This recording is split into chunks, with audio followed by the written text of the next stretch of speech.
யோவான் 2வது அதிகாரத்தில் நம்ம எல்லாருக்கும் ரொம்ப பிடிச்சமான அந்த முதல் அற்புதம் ரெக்கார்ட் ஆகிருக்கு. கானா ஒரு கல்யாணம், அழகாக பாட்டெல்லாம் பிள்ளைங்க பாடுவாங்க அப்படி தானே. கானா ஒரு கல்யாண வீட்டு கேட்கும் போதே சந்தோஷமாக இருக்கும், ஒரு கல்யாண வீட்டோட சந்தோஷம். இப்போ கல்யாண வீட்டில் நடக்கிற ஒரு முதல் அற்புதம், அதில் கிறிஸ்துவை நீங்கள் எப்படி பார்க்குறீங்க அதை மட்டும் பாருங்கள். நம்ம உடனே டிஸ்கஷனுக்கு போயிடுவோம். அது ஏசப்பா ஒயின் கொடுத்தாங்களா, திராட்சை ரசம் கொடுத்தாங்களா, இந்த மாதிரிலாம் நிறையா கேள்விகள் இருக்குது. தப்பு இல்லை, படிக்கலாம், பைபிளை எப்படினாலும் நீங்கள் படிக்கலாம். ஆனால் இன்றைக்கி நம்மளுடைய நோக்கம் என்னவாக இருக்கும் போதுன்னா, நம்ம விசுவாசம் வைக்கத்தக்கதாக இவரை பற்றி எனக்கு என்ன புதுசாக தெரிஞ்சுக்க போகுது அப்படின்னு நம்ம படிக்க போகிறோம். கல்யாணம் அப்படின்னு சொன்ன உடனே இந்த கடைசி காலத்தில் திருமணங்கள் உடைந்து சின்ன பின்னமாக ஆகிட்டு இருக்கிற காலத்தில் நம்ம வாழ்கிறோம். There is no peace in marriage. ஏசப்பா மனுஷன் தனியாக இருப்பது நல்லதல்ல அப்படின்னு சொல்லி அவனுக்கு ஏற்ற துணையை கொடுத்தாங்க. ஆனால் இன்றைக்கி ஐயோ நிறைய பேர் சொல்ல கேட்டேன், கல்யாணம் பண்ணாதீங்க, கல்யாணம் பண்ணி கொடுக்காதீங்க பிள்ளைங்கள, என்னது இது, எதுக்கு வம்பு அப்படின்னு சொல்லி. ஏன்னா கல்யாணம் ஆன வேகத்தில் பிரிஞ்சிருது. ஸோ கல்யாணம் கல்யாணம் பண்ணி பல்ல கடிச்சு 10 வருஷம் 20 வருஷம் வாழ்கிறவங்களும் ஐயோ தொல்லை. அந்த ஹஸ்பண்டை பற்றி ஒரு அன்பான வார்த்தை வர மாட்டேங்குது, மனைவியை பற்றி ஒரு அன்பான வார்த்தை வர மாட்டேங்குது. இடிந்து போகிற நிலைமையில நம்ம திருமணங்கள் இருக்குது. அதுக்கும் ஒரு வேளை கிறிஸ்து நம்ம கல்யாணத்தில் இல்லைன்னாலேயோ யோசிச்சு பாருங்க. Where is Christ in my marriage? கிறிஸ்து என் திருமண வாழ்வில் எங்கே இருக்கிறார் அப்படின்னு திருமணமானவர்கள் நிஜமாவே யோசித்து பார்க்கணும். கிறிஸ்து இருந்தால் எவ்வளோ பெரிய பிரச்சனையும் சரியாயிரும். திராட்சரசம் காலியாக போயிடுச்சு, ஐயோ அவமானப்பட போகிறோமே அப்படின்னு நினைக்கும் போது அவங்க அம்மா ஏசுபா கிட்ட சொல்கிறாங்க, கொஞ்சம் திராட்சரசம் காலியாகிடுச்சுப்பா. ஏசுபா கேட்குற கேள்வி பாருங்களேன். நம்ம இன்றைக்கி தான் படித்தோம், நன்மை செய்யணும். நம்மளாக இருந்தால் ஏசுபா என்ன பதில் சொல்லணும்னு நினச்சிருப்போம். சரிம்மா உடனே செஞ்சிடறேம்மா அப்படியே சொன்னாங்க ஏசுபா. அப்படி சொல்ல, ஸ்திரீயே உனக்கும் எனக்கும் என்ன அப்படின்னு கேட்டாங்க. ஸோ அது தீர்ந்து போச்சுன்னா அதுக்கு நான் என்ன செய்யறது அப்படி கேட்குறாங்க ஏசுபா. பிதா என்கிட்ட காலையில் சொல்லலையே, என் வேலை ஒன்றும் வரலையே அப்படின்னு சொல்கிறாங்க ஏசுபா. ஸோ எல்லா நேரத்துலையும் எல்லாருக்கும் குடிக்கிறதுக்கு ஒருத்தவங்க உங்கள்கிட்ட பணம் கேட்குறாங்க. உங்களுக்கு நல்லா தெரியும், காசு வாங்கிட்டு நேரம் குடிக்க தான் போகிறாங்க. கொடுக்கலாமா கொடுக்கக்கூடாதா?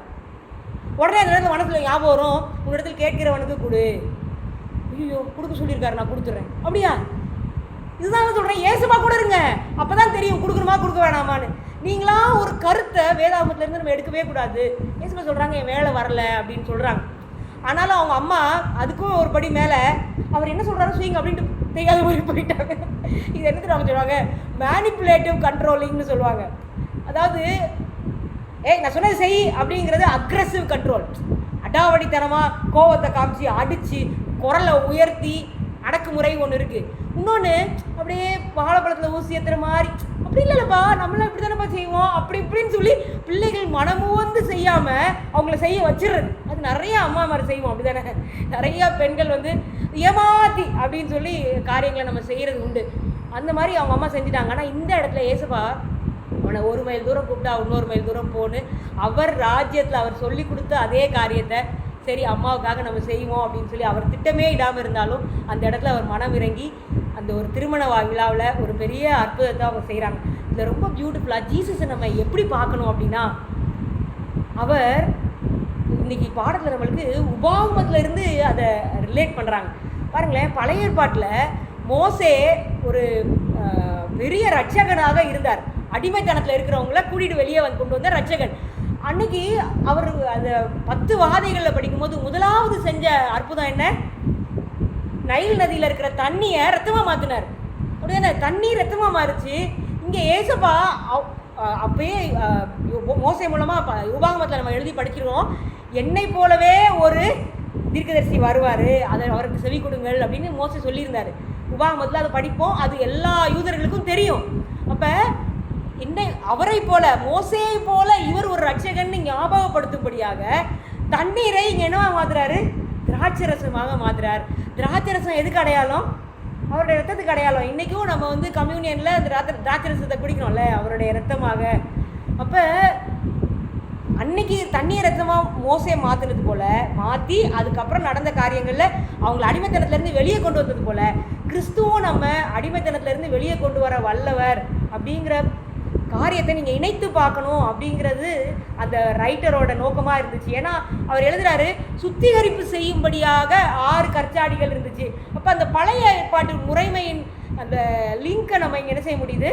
பார்க்க முடியுது. அப்போ இங்கே இயேசு கிறிஸ்து மேசியா நம்மளுடைய அடிமைத்தனத்திலிருந்து விடுதலையாக்கக்கூடியவர் அவர் அப்படிங்கிறத நம்ம இந்த பாடத்தில் படித்துக்கொள்ளணும் அப்படின்னு சொல்லி விரும்புகிறாங்க. இன்றைக்கி நம்மளுடைய பிரச்சனைகளில் இயேசு கிறிஸ்து ரட்சகரா? உங்கள் பிரச்சனையில் அவரால் உங்களை காப்பாற்ற முடியும்னு நம்புறீங்களா? ஒருவேளை ஏசுப்பா நம்ம நினைக்கிற மாதிரி ரட்சிப்பு கொடுக்க மாட்டாங்க. எப்பயுமே ஏசுப்பா நம்மளை மாதிரி நம்ம நினச்ச மாதிரி கொடுக்கவே மாட்டாங்க. அதனால நம்மளுக்கு கோவம் வந்துடுது, இவர் என்ன ஜெபத்தை கேட்குறாரா இல்லையான்னு. ஆனால் திகையாதே கலங்காதே, நான் உன் தேவன், நான் உன்னை கைவிடுவதும் இல்லை, உன்னை விட்டு விலகுவதும் இல்லைன்னு அவர் சொன்ன வாக்கு தான் உண்மை. அவருடைய சித்தத்தின்படி மிகவும் நன்மையாக நமக்கே நம்ம அம்மையார் ஒரு இடத்துல எழுதுறாங்க, முதல்ல இருந்தே முடிவை பார்க்க முடியும் அப்படின்னா நம்ம சந்தோஷமாக ஏசுமா நீங்கள் கூட்டு போகிற பார்த்து என்னை கூட்டிகிட்டு போங்க, அது எவ்வளோ கஷ்டமானாலும் பரவாயில்லன்னு சொல்லுவோமா. ஏன்னா அவர் நல்லது தான் நமக்கு செய்வார். நன்மையை தவிர நமக்கு தீமை செய்ய விரும்புவதே இல்லை. அப்புறம் ஏன் எனக்கு கஷ்டம் நடக்குது? ஆட்டோமேட்டிக்காக மனதில் ஒரு கேள்வி கேட்குதுல்ல. ஏன்னா நம்ம பாவ உலகத்தில் இருக்கோம். இந்த உலகத்தில் எல்லாமே அவருடைய சித்தத்தின்படி நடக்கிறது இல்லை. இந்த உலகம் பிசாசின் ஆதிக்கத்தில் இருக்குது. அதனால தீங்கு நடக்குது. நம்மளும் பாவம் செய்கிறோம். நம்மளுக்கு முன்னாடி இருந்த மூதாதையர்களும் பாவம் செஞ்சாங்க. நம்ம பக்கத்தில் இருக்கிறவங்களும் நமக்கு விரோதமாக பாவம் செய்கிறாங்க. இதனால பிரச்சனைகள் வருதே ஒழிய தேவன் நமக்கு வேணும்னே பிரச்சனைகளை நம்ம தூக்கி ஒரு நாளும் போடுறவர் அல்ல. அவர் மேசியா. பாருங்களேன், இந்த 2வது அதிகாரம் முடியும் போது 11வது வசனத்தில் யோவான் 2:11 வாசிக்கிறோம். இவ்விதமாக இயேசு இந்த முதலாம் அற்புதத்தை கலிலேயாவில் உள்ள கானா ஊரிலே செய்து தம்முடைய மகிமையை வெளிப்படுத்தினார். மகிமை அப்படின்னானது அவருடைய குணம் நமக்கு தெரியும், அப்படிதானே, கேரக்டர். அப்போ அந்த மகிமையை வெளிப்படுத்தினார். அவருடைய குணம் தெரிஞ்சிச்சு. அவர் பெரிய ஆபத்திலிருந்து தூக்கி எடுக்கிறவருங்கிறத அந்த சீஷர்கள் பார்த்தார்கள். அவருடைய சீஷர்கள் அவரிடத்தில் விசுவாசம் வைத்தார்கள்.